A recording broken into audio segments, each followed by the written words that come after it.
and that is the consequences of the bad leadership, right, is that justice will become expensive, very costly, only for the highest bidder. So the rest of us would have to do with the injustice that will be so, like, abound.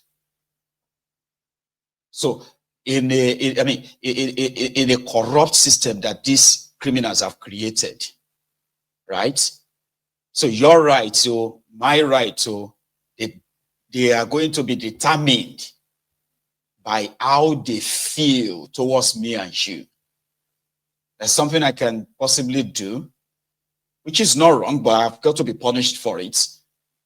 And same thing, you will do it, and the same set of, supposed to be the same law, right, may actually demand that they should kill you. Imbalance, injustice, unjust system.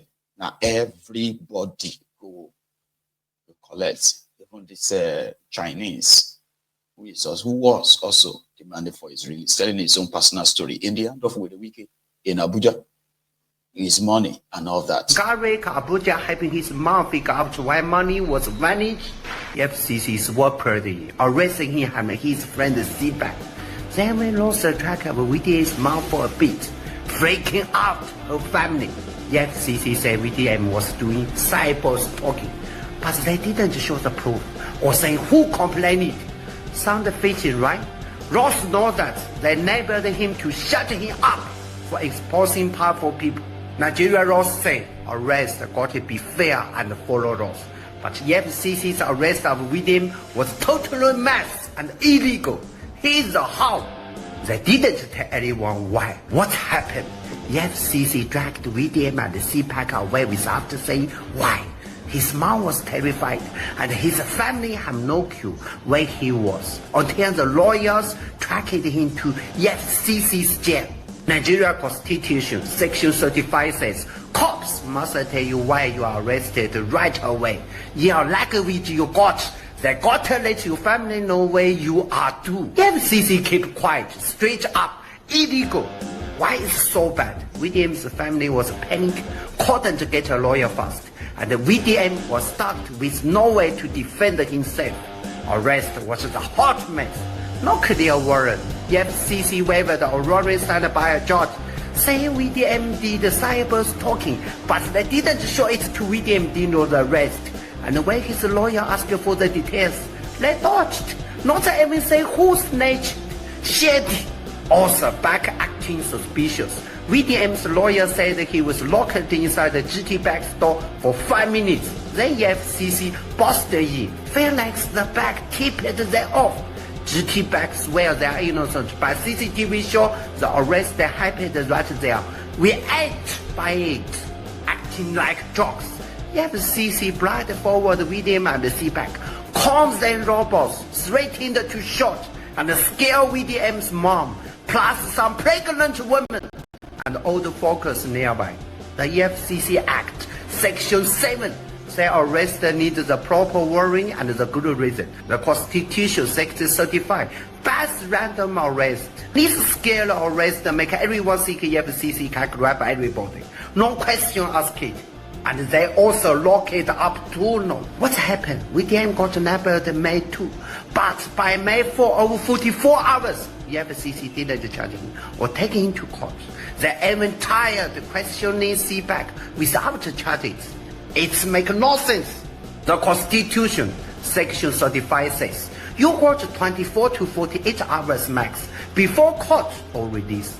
EFCC hold VDM longer is illegal. It's abusing power. VDM was stuck in a cell, unable to fight back. People think EFCC just fishing for criminals. Right after arrest, EFCC blasted on social media that VDM's a cyber stalking criminal, posting his picture and his name, but no proof. The Constitution, Section 36 says, you are innocent until proved guilty. EFCC is supposed to keep investigation quiet. Calling VDM a criminal before a trial is illegal. Why EFCC acting like this? because EFCC trying to silence VDM. VDM got notch roasting EFCC boss for being useless as exposing back scams. That's pissed off some big shot back in February 2025. VDM warned the EFCC was plotting to frame him with a video of him spreading cash, not being here after he checked the GT bag. Too convenient. EFCC use cyber stalking is an excuse to shut up critics, no catch clocks. FCC can invest. Get that. So it does seem there, sort of like a relaying the timeline of what happened and the rest.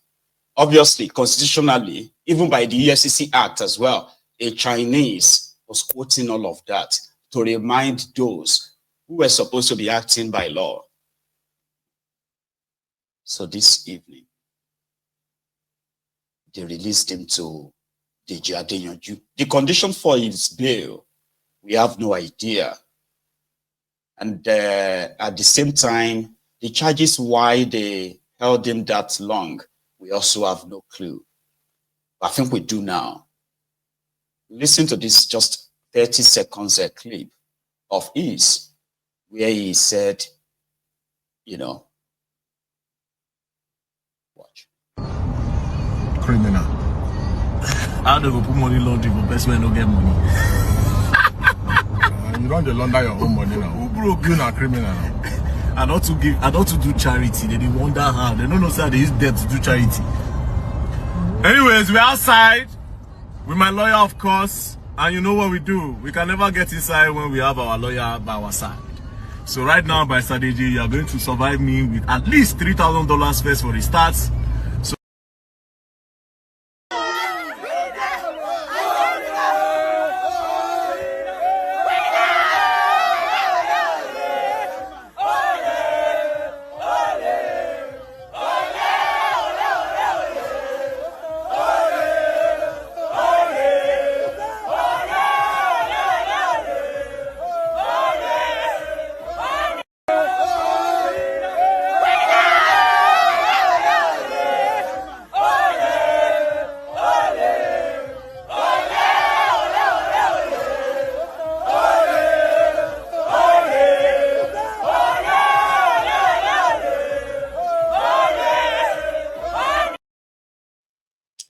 Is back. Money laundering.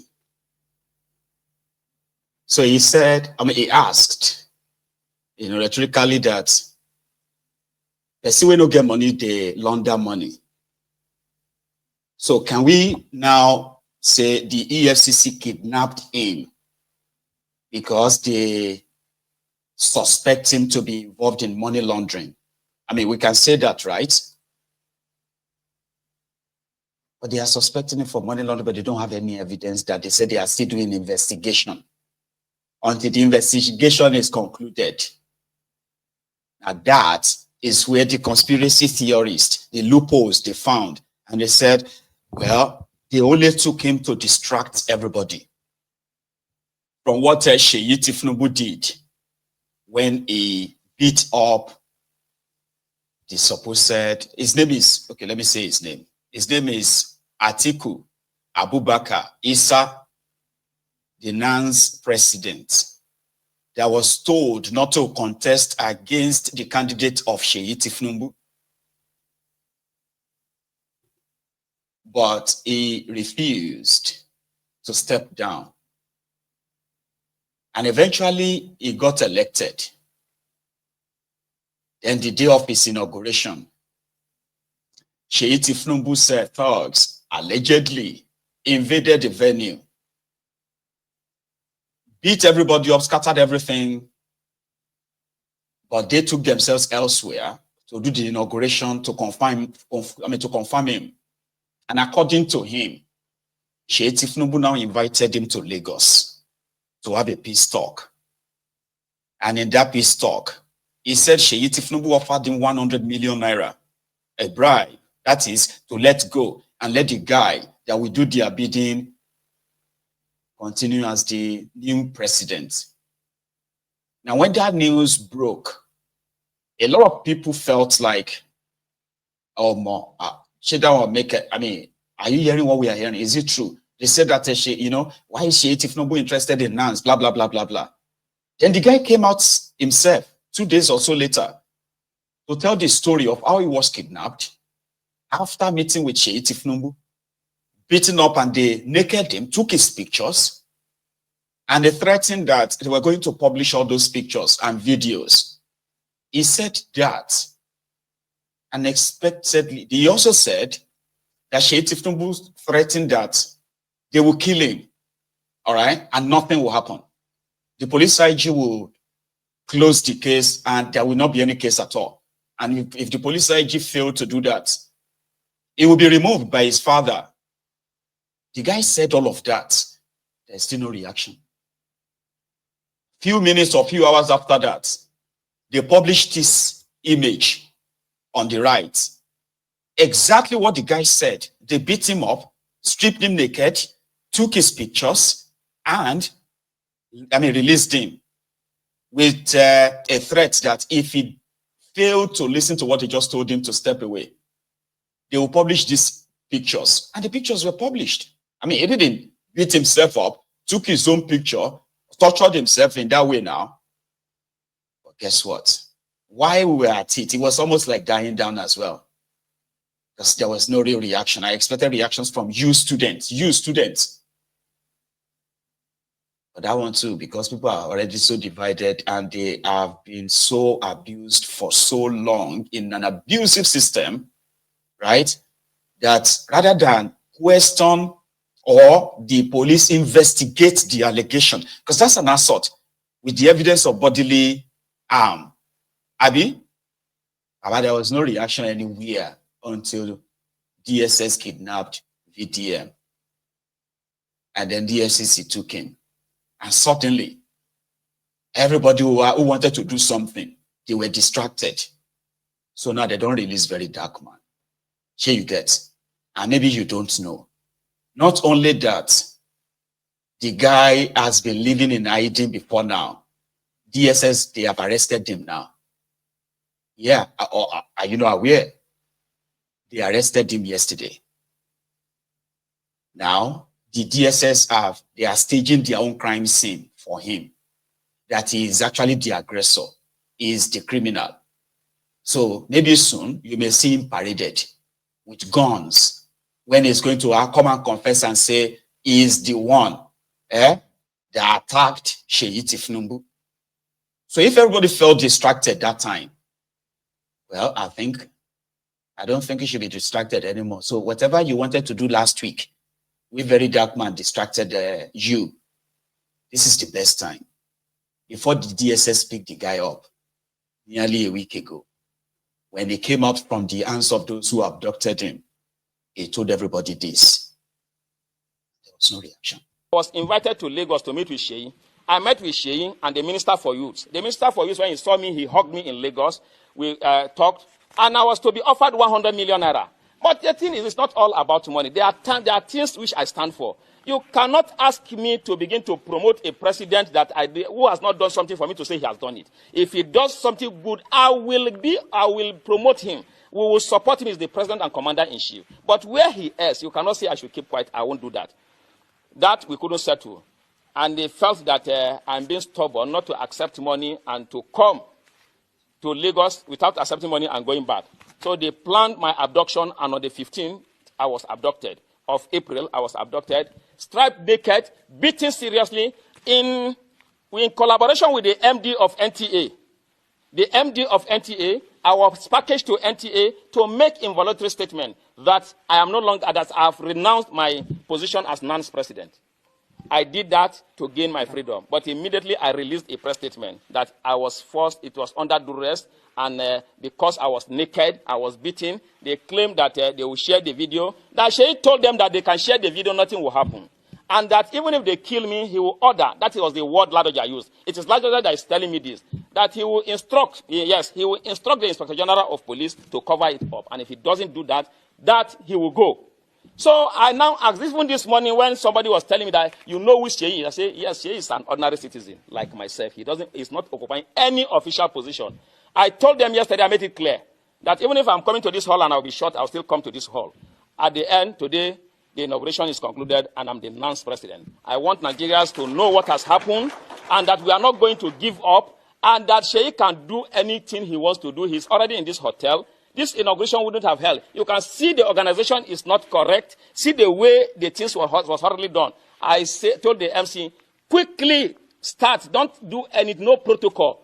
Do the inauguration as long as though they will be arresting or killing the NANS president now, who controls over 40 million Aluta forces. So I want to, for the want of time, I don't want to take much of our time. That's what he said. Right now, he is cooling off in detention of DSS. Did I say it right? Director Scott, how do you think I can say it that these people were so angry, right?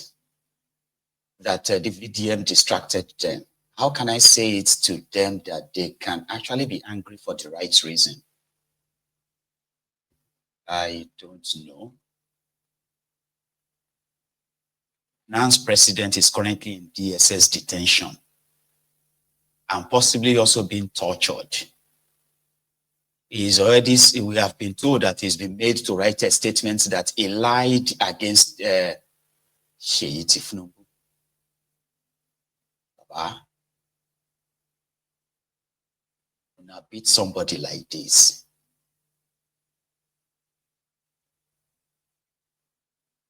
and you arrested him for lying. I mean, you know why they had to do that, right? Because remember when Seyi said, they keep coming for my father, they keep coming for me, they keep coming for, we have had few people like Olisa, Agba, who came out and said, people should stop targeting Seyi. Like, targeting Seyi. It's like, that's how he put it, targeting. People should stop targeting it. And they should stop targeting the children of blah, blah, blah, blah. So right now, on that order of, here is a guy who came out and said, I beat him. Did you beat him? Nobody asked him. Maybe they asked him, sir, we saw the picture of all this. Yes, I beat him. So, so does that mean that he has to go and tell everybody that I tortured him? Or you did torture him? Yes, now, just for 2-3 days. Because he's a stubborn person. I just want to teach him a lesson. So you beat him with that bulging eye, all those marks on his body, including the, you know, that mark on his back. That one is iron, you know, when they plug hot iron and press hot pressing iron on your back. That's the mark. So they did all of that. You did all of that to him. Yes, now. He's actually very strong. I thought he was going to die, but he didn't die. Now, but just having that he has to go and tell everybody that I did it. No, he shouldn't have. He shouldn't have said anything. He's attacking me. He's, you know what I mean? I'm trying to like create what the conversation would be like for DSS to go ahead and actually pick up the victim, to resume the torture, for him to change his statements in Nigeria. Is that enough to get you angry enough to mobilize millions of yourselves against the injustice that everyone is suffering? Maybe not. I was having a chat with my pal on this, and he said he was having a chat with his own bro, right? And I said, how could the president's son do anything like that? Like, what the heck, man? He said, but it's politics. It is politics. Even look at that guy. Is that one not too old to be a NANS president? I said, wait. The issue is that Seyi Tinubu's all other thugs to beat up the supposed NANS president. And even if he is not a NANS president, like that should be criminal. Said, well, it's not criminal, Jerry, it's all politics. The guy himself, when you see that guy, is that one not too old to be NANS president? And I bet some of you probably feel like that too. Others said, he is working for Atifku. So I don't pity him. I don't have, so I don't, it's working for Atiku, it's all politics. I was like, what about the physical, bodily, what do you call it, injury that is so physical, like impunity? That's what